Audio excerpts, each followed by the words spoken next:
Philippines. Klaro po tayo, ang mother company po natin ay Control Traders, pero meron tayong Control Traders sa Philippines, okay po, na kung saan po nakakonsentrate ang kumpanya sa pagtitrade ng pera. Klaro ako, nasusundan? Meaning po, itong kumpanya to, walang ginagawa kundi mag-trade ng pera. Okay po? Meaning, ang pera ang nagtatrabaho para sa'yo, para kumita. Okay? Magkano ba yan? Kung natatandaan mo, kanina may passive income tayo. Tama po ba? After 1 year, wala na yung passive mo. Kasi ito na ang makukuha mo. Tama? Bibigyan ka ng company ng $10,000 account. Okay po? Yung 10,000 na doon, pwede ba ma-withdraw? Hindi po. Klaro tayo doon ha? Hindi po yan cash ibibigay sa'yo. Ang ibibigay sa'yo, $10,000 account sa Control Traders. At itong account na to, kikita po ng 2% araw-araw. I-times natin, magkano po ang 2% ng 10,000? $200. Okay po? Meaning, pag ikaw po ay nandito na sa position na to, automatic po yan, everyday, kumikita ka ng $200. Klaro po ako? Kung ita-times natin yan sa loob ng isang linggo o 5 days. Okay po? Ulitin ko ha. Monday hanggang Friday lang po ang trading. Pagdating ng Sabado, Linggo, wala mo ng trading. Okay po? Kaya ang 1 week mo, 5 days lang po yon. Now, magkano po ang kinita? $1,000 o sa pera po natin ay 50,000 pesos. Diba? Kung ita-times po natin yan sa loob ng isang buwan, meron po kayong $4,000 o 200,000 pesos.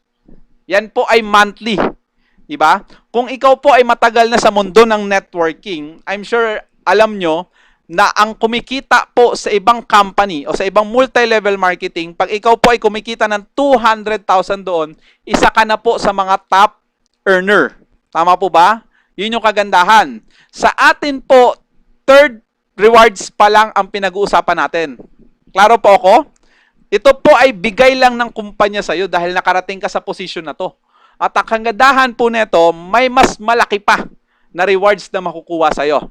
Okay po? Pero ang 200,000, hindi mo pwedeng ipagkaila. Malaking tulong na po yan sa pamilya mo. Tama po ba? Marami nga po nagtatrabaho nakikipagsapalaran. Tama po ba? Kahit may COVID sa labas, nakikipagsapalaran para sa sweldo nila. Magkano? 20,000? 30,000? Sabihin natin 50,000. Tama po ba? Nakikipagsapalaran sila para sa sweldong yun.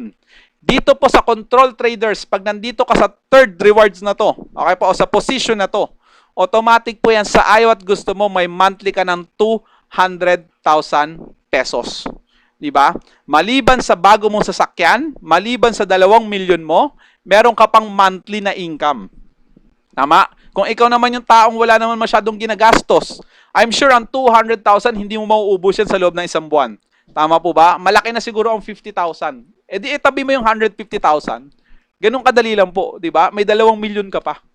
Yun yung kagandahan po sa kanya. Tama po ba? Ang pinag-uusapan po natin ay third level rewards pa lang po Meron pa po tayong fourth level rewards. Di ba? Highlights ko lang konti po yung fourth level natin.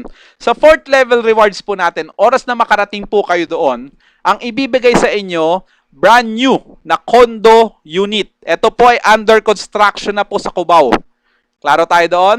Now, automatic po yan, may brand new ka na condo, fully furnished, at ito po ay power ng solar product natin. The moment po ikaw ay nasa fourth level position.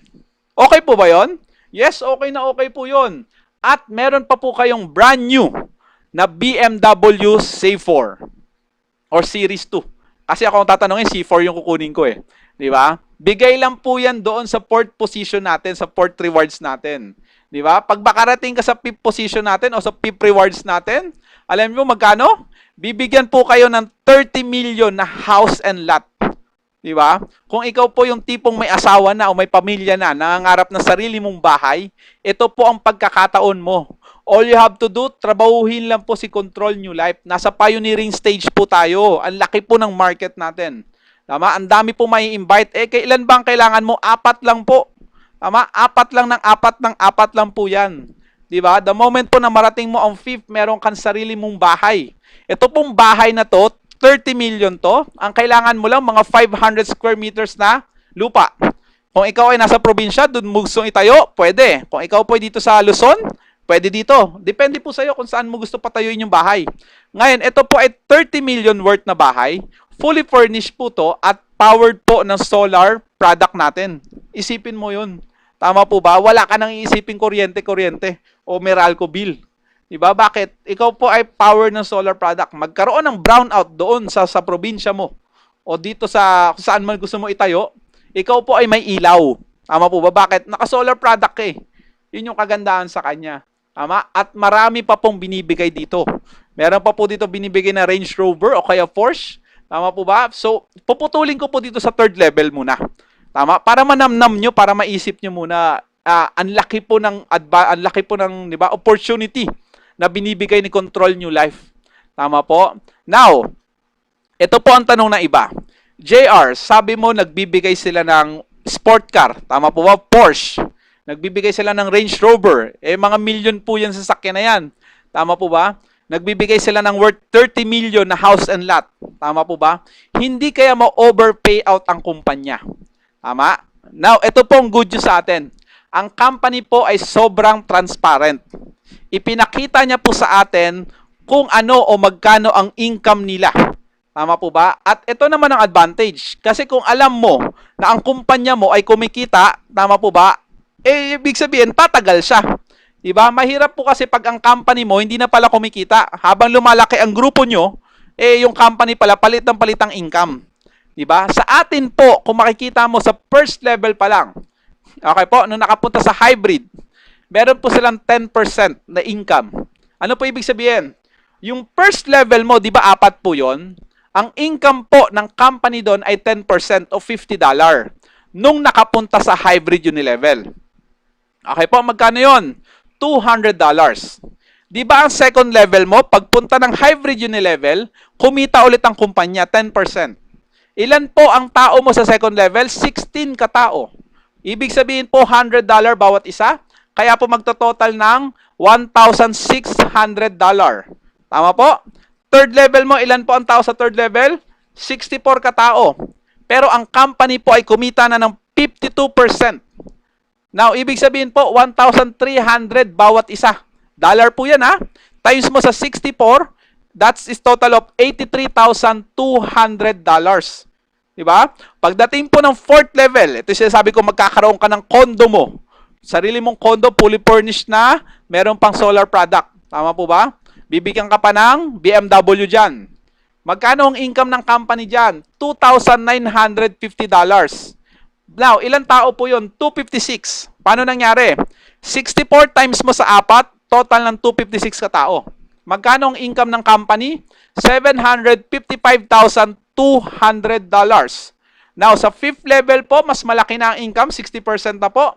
Kaya kung napapansin nyo po, habang lumalaki ang rewards, tama po, habang nakukuha mo yung mga mansion mo, nakukuha mo yung sport car mo, ikaw na, 'di ba, habang na-enjoy mo siya, ang company naman po ay kumikita ng malaki.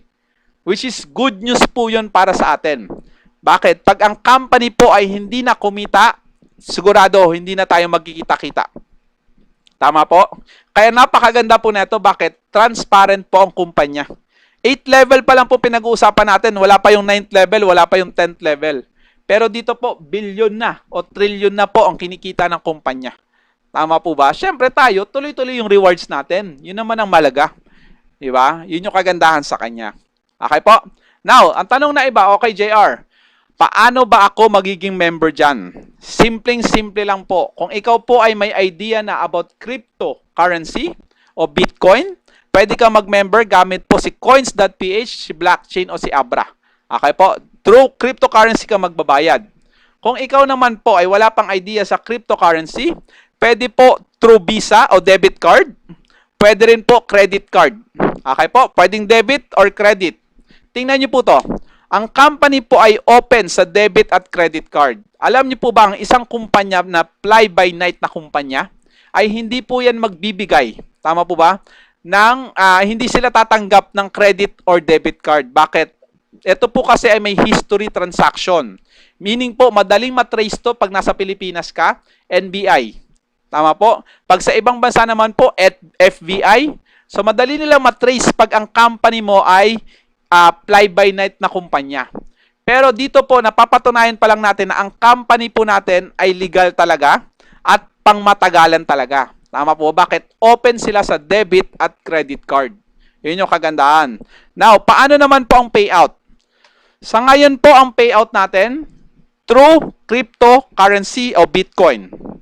Okay po tayo? Pero wag kang mag-alala kung wala kang idea sa cryptocurrency o Bitcoin. Coming soon na po. Okay po, magkakaroon na po tayo ng apps. Yan, ang alam ko, nasa dry run na po to. Baka anytime na po lumabas na to. Yan, kasi sabi ni Ma'am Apple kanina, anytime na yata lalabas to, di ba, yung apps natin. So si Control Traders at si Control New Life po ay may sarili ng application. Okay po, na ito na mismo ang wallet mo, dashboard mo, wallet mo, at kung meron kang gustong bayaran, dito na rin po lahat sa application na to. Tama po ba? Hindi ka na kailangan gumamit ng coins.ph o kaya naman blockchain o anuman. Ito na mismo, nandito na lahat. Tama po ba? Dito pwede ka na magbayad diretso ng bill mo. Kung may kuryente bill, etc. Internet, amortization, lahat man. Okay po? Now take note po ito po ay nakakontrata kay Apple. Okay po, Apple Store at kay Google Store o Google Play. Tama? Isa po sa proof na ang company po ay seryoso talaga. Tama po? Bakit pa sila makikipagkontrata kay Apple at kay Google kung hindi sila tatagal? Di ba po? Simpleng logic lang po. Pero talagang ibig sabihin, pangmatagalan po talaga ang target ng ating kumpanya. Okay po? At kung gusto mo naman ma-withdraw yung pera mo, through Western Union o MoneyGram po ang daan. Pero ang alam ko yata, even bangko nyo po, pwede na idiretso doon. Okay tayo? Ganun po siya. So, dito po ako magtatapos. Okay po? So, ulitin ko po, ang nilabas mo lang dito. Okay po? Para maging franchisor ay 5,600 pesos o $100. Guys,